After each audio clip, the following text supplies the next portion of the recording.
அன்பு வணக்கங்கள். நான் உங்கள் டாக்டர் ஜேபி. இந்த வீடியோவில் அடுத்த முதிரையான பிராண முதிரை பற்றி பார்ப்போம்.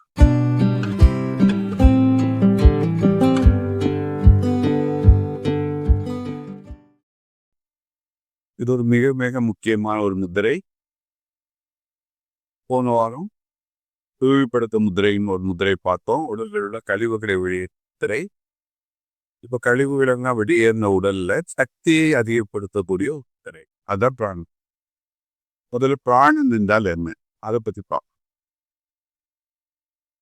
முதலில் நான் சொன்னேன், தந்திரயோகம் என்பது ஒரு சக்தி விஞ்ஞானம். முழுக்க முழுக்க சக்தி குறித்து பேசக்கூடிய ஒரு அறிவியல். அப்போ சக்தின்னு சொல்லும்போது இந்த பிரபஞ்சம் முழுவதும் சக்தி நடக்குது. ஒரு ஆங்கிலத்துல காஸ்மிக் எனர்ஜின்னு சொல்றோம், தமிழ்ல பிரபஞ்ச சக்தின்னு சொல்றோம். இந்த வெளி முழுவதும் நிறைந்திருக்கிற பல்வேறு சக்திகள், இந்த எல்லா சக்தி இணைஞ்சு வர்றது பிரபஞ்ச சக்தின்னு வச்சுக்கணும். அடுத்ததா நம்ம உடலுக்குள்ள இருக்கக்கூடிய சக்தி. உடலுக்குள்ளும் பலவிதமான சக்திகள் இருக்குது. நம்ம பஞ்சபூதங்கள்னு சொன்னதும் ஒரு 5 விதமான சக்திகள். தத வாயுக்கள் சொன்னது ஒரு 10 விதமான சக்தி ஓட்டங்கள். இந்த பஞ்சபூதங்களின் சமநிலை தடுமாற்றம் ஏற்பட்டால், இந்த 10 விதமான தசவாயு ஓட்டங்களில் ஏதேனும் தடுமாற்றம் ஏற்பட்டால் இது நோயை உருவாகும். நோய்க்கான மூல காரணமாக அமையும். இப்ப இந்த பிரபஞ்ச சக்தி அதை நம்ம அப்படியே தொடர்ந்து உபயோகப்படுத்த முடியாது. ஏன்னா அது ஹை வால்டேஜ் எனர்ஜி மாதிரி உடல் அது தாங்காது. அப்போ நம்ம உடல் என்ன பண்ணுது, நீங்க ஒரு முறை சுவாசிக்கும் போதும் சுவாசத்தை உள்ளே இழுக்கும் போது இந்த காற்றோடு சேர்ந்து பிரபஞ்ச சக்தி உள்ள நுழையும். இது தவிர நம்ம உடம்புல இருக்க 72,000 சக்கரங்கள். இந்த சக்கரங்களும் அந்த பிரபஞ்ச சக்தியை உள்ள இருக்கு. இந்த பிரபஞ்ச சக்தி உடலுக்குள் நுழைந்து 10 விதமான வெவ்வேறு சக்திகளாக உருமாறு. Transformation of energy. இப்ப எப்படி ஒரு எலக்ட்ரிசிட்டி ப்ரொடியூஸ் பண்ணக்கூடிய ஒரு மின் நிலையத்தில் உருவாகக்கூடிய சக்தி ஹை வால்டேஜா, அதை நம்ம வீட்டில் உள்ள அப்ளையன்சஸுக்கு யூஸ் பண்ண முடியாது. அப்போ அந்த டிரான்ஸ்ஃபார்மர்ஸ் வச்சு ஸ்டெப் டவுன் 240 வாட்ஸாக மாற்றி தான் இங்கே வரணும். இண்டஸ்ட்ரியல் யூசேஜுக்கு ஹை வால்டேஜ் இருப்போம். நம்ம வீட்டு உபயோகத்துக்கு அதை ஸ்டெப் டவுன் பண்ணி 240 வாட்ஸாக மாற்றி லோ வால்டேஜாக இங்கே அனுப்பிச்சு. இந்த லோ வால்டேஜ் எனர்ஜியை தான் நம்ம வீட்டில் உள்ள ஃப்ரிட்ஜோ, வாஷிங் மிஷினோ, இல்லை உங்களுடைய ஃபேனோ, உங்களுடைய டியூப்லைட்டோ தாம்பம். சரி, இந்த 240 வால்டேஜை உங்களுடைய லேப்டாப்போ இல்லை உங்களுடைய செல்ஃபோனை தாங்குமானு தாங்காது. அங்கே ஒரு அடாப்டர் நீங்கள் சொல்லுவார், அதை இன்னும் லோ வோல்டேஜை மாறணும். லேப்டாப் ஒரு 12 வோல்ட்ஸ், இல்லை உங்களுடைய செல்போனுக்கு இன்னும் கம்மியான வால்டேஜ்.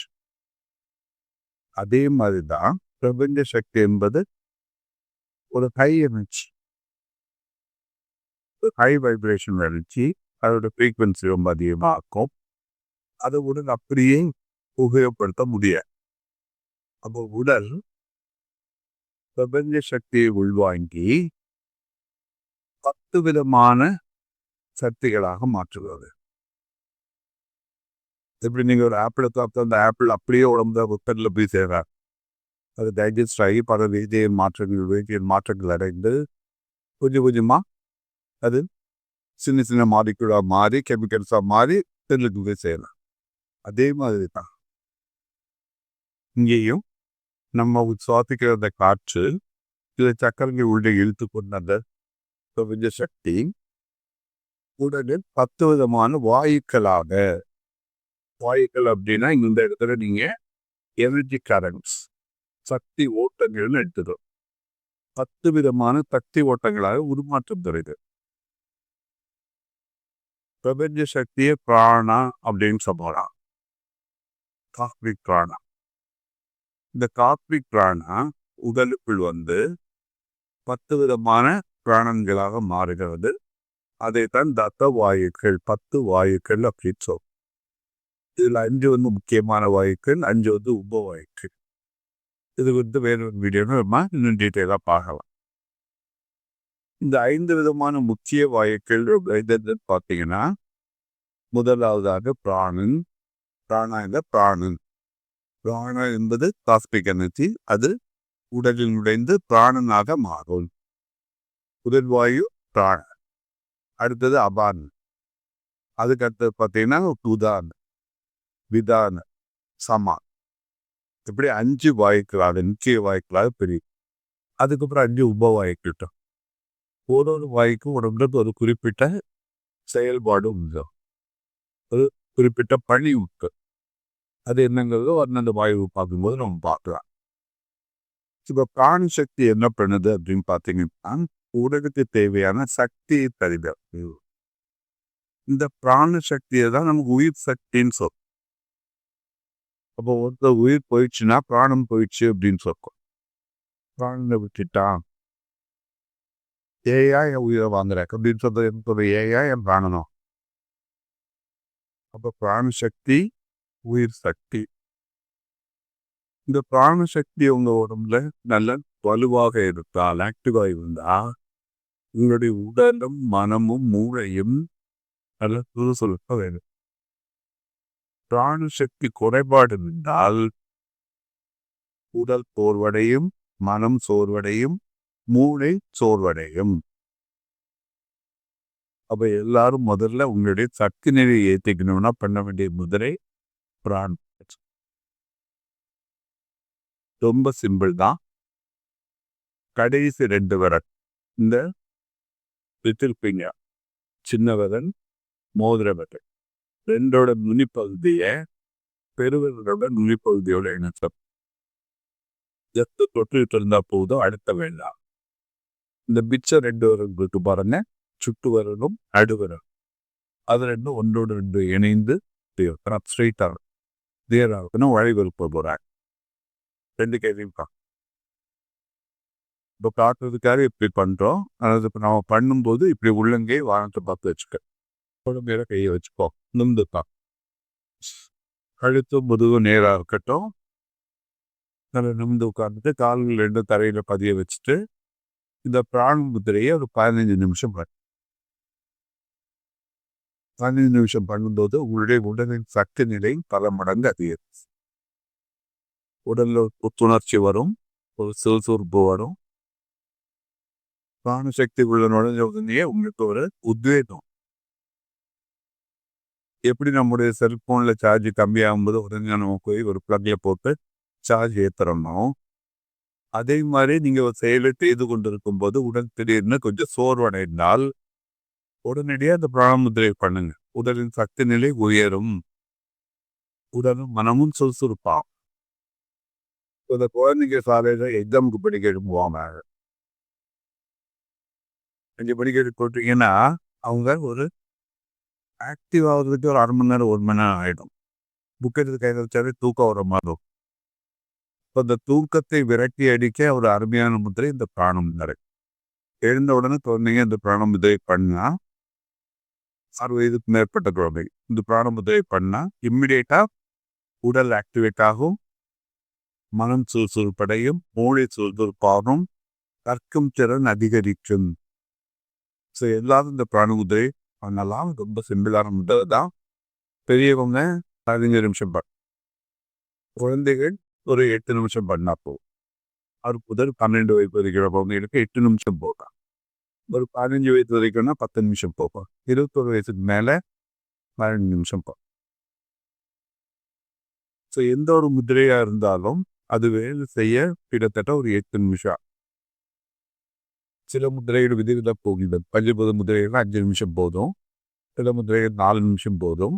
ஆனால் பெரும்பாலான முத்திரைகள் அது வேலை துவங்க 8 நிமிஷம் ஆகும்.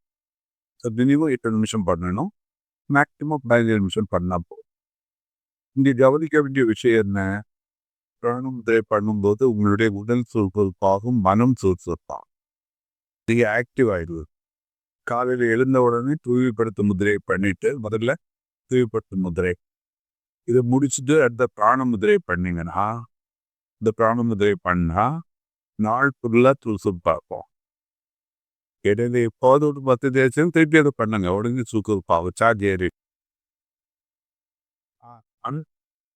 இரவில் பண்ணுனா தூக்கம் வர உடலும் மனமும் ஆக்டிவா ஹைப்பர் ஆக்டிவா சுறுசுறுப்பாக இருக்கும். தூக்கம் வராது. அப்போ நீங்கள் இரவில் பண்ணக்கூடாது. சாயந்தரம் ஒரு 6 மணிக்கு மேலே பிராண முதிரை பண்ணாதீங்க. பண்ணுனா நைட்டு தூக்கம் தெரிய வர யார் பண்ணலாம்? நைட் ஷிஃப்ட் வேலை பண்ணுறோம். ஐடி கம்பெனியில் நைட் ஷிஃப்ட் பார்க்குறோம். இல்லை ஹாஸ்பிட்டல்ஸில் நைட் ஷிஃப்ட் பார்க்குறோம். ப்ரொஃபஷனல் டிரைவர்ஸ் நைட்டு வண்டி ஓட்டுறோம்.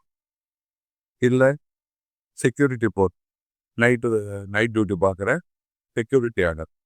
இந்த மாதிரி இரவு நேர பணி உள்ளவங்க இந்த முத்திரையை பண்ணிட்டு பணியை துவங்கினால் நைட்டு தான் தூக்கம்.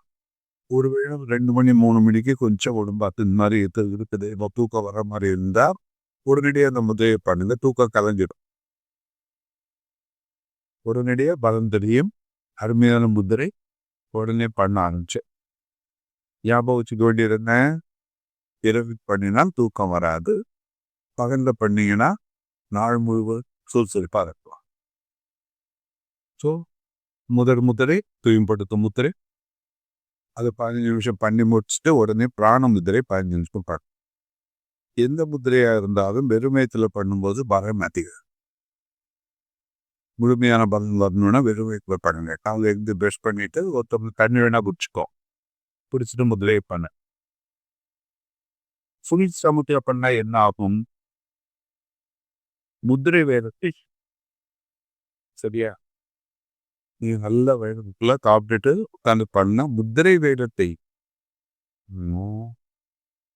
உங்களுடைய ஜீரணம் உங்களுடைய செரிமானம் பாதிக்கின்றது. அதுக்கு தேவையான எங்கே அங்கே போகாது. எல்லா நிதியும் முதிரை டயட் தேவைட்டாகும். அப்போ உங்களுடைய செரிமானத்துக்கு தேவையான சக்தி கிடைக்காது. அப்போ செரிமான கோளாறுகள் வர்றதுக்கு வாய்ப்பு உண்டு. அதனால தான் என்ன சொல்றேன்னா எம்டி ஸ்டமக்கில் பண்ணுங்க. அதில் இருந்தவொன்னு தண்ணி வேணா குடிச்சுக்கோ. இல்லை எனக்கு கட்டாயம் இருந்தவொன்னு ஒரு காஃபி குடிக்கணும் அப்படின்னு உங்களுக்கு தோணுது அப்படின்னா ஒரு காஃபி குடிச்சிட்டு ஒரு 15 நிமிஷம் கழிச்சு தப்பாது. ஸோ இந்த முதிரையில இந்த 2 முதிரை பார்த்த பேர் ஒன்று தூய்மைப்படுத்த முதிரை, அடுத்த பிராணத்துறை 2 முதிரையும் உடனடியாக பண்ண ஆரம்பித்தோம்.